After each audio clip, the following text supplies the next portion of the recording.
আমরা খুবই গর্বিত যে আমরা বাঙালি, বাংলাদেশে জন্মগ্রহণ করেছি, আলহামদুলিল্লাহ। রমজান মাস আসলে আপনি বিভিন্ন কান্ট্রির মধ্যে তাকাবেন, সব কিছুর দর দাম সব কমে যায়।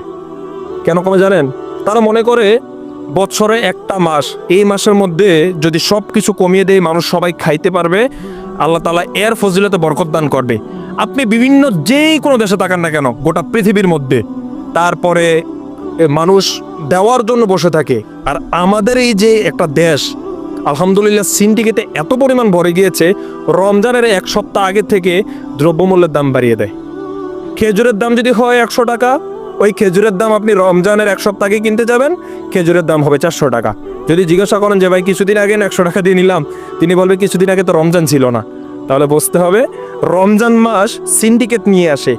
আল্লাহ রাসূল সাল্লাল্লাহু আলাইহি সাল্লাম বলেছেন, রমজান রহমত, মাগফিরাত, নাজাত দিয়ে আমি তোমাদেরকে দান করেছি। আর আমরা রমজান মাস পাওয়ার পর আমাদের দেশের ব্যবসায়িকরা তারা মনে করে যে ওই যে স্বর্ণের খনি পেয়েছে। আপনি একটা তরমুজ কিনতে যান বাজারের মধ্যে, যে তরমুজ আপনি রমজান ব্যতীত 100-150 টাকা দিয়ে কিনতে পারবেন, এই তরমুজ কিনতে হবে 500 টাকা দিয়ে। আপনি কি করবেন বলেন? সব কিছুর দাম বাড়তি। শুধু আমাদের দেশের মধ্যে এই অবস্থা।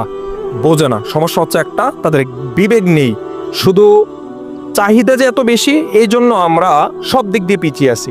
আর আমরা এত পিছিয়ে কেন জানেন? এত পিছিয়ে থাকার কারণ হচ্ছে আমরা চালাক বেশি, আমাদের মস্তিষ্ক বেশি। আমরা শুধু খাইলাম না কেন, পাইলাম না কেন, হইল না কেন, আমার কেন হয় না, শুধু আমাদের চাহিদা এটা। কেন হচ্ছে না? আমার ভাই বড়লোক হয়ে গিয়েছে, আমি কেন আমার ভাইয়ের থেকে বড়লোক হতে পারলাম না? আমার ভাইয়ের স্যালারি 50,000 টাকা, আমি কেন এখনো 10,000 টাকা বেতনে চাকরি করি? শুধু এই হিংসা, আতঙ্ক নিয়ে আমরা চলে আসি।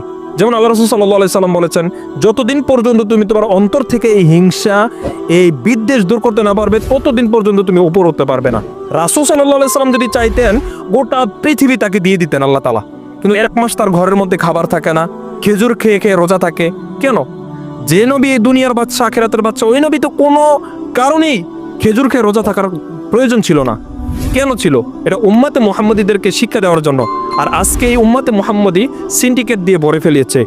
মুসলিম উম্মাহ, মুসলিম জাতি সব জায়গার মধ্যে হতগ্রস্ত হয়ে আছে। কি করবে মানুষ? করার মতো কোনো উপায় নেই।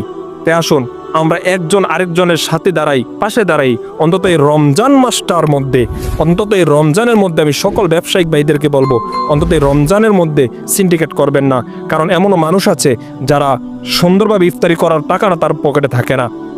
সে যে একবেলা ইফতারি করবে তার পরিবার নিয়ে, এই টাকাটা পর্যন্ত তার কাছে থাকে না। এখন মনে করেন 100 টাকার ইফতারি কিনবে, এখন বাজারে যায় দেখে 100 টাকা কলার দাম, সে কি কলা কিনবে না ইফতারি কিনবে বলেন তো?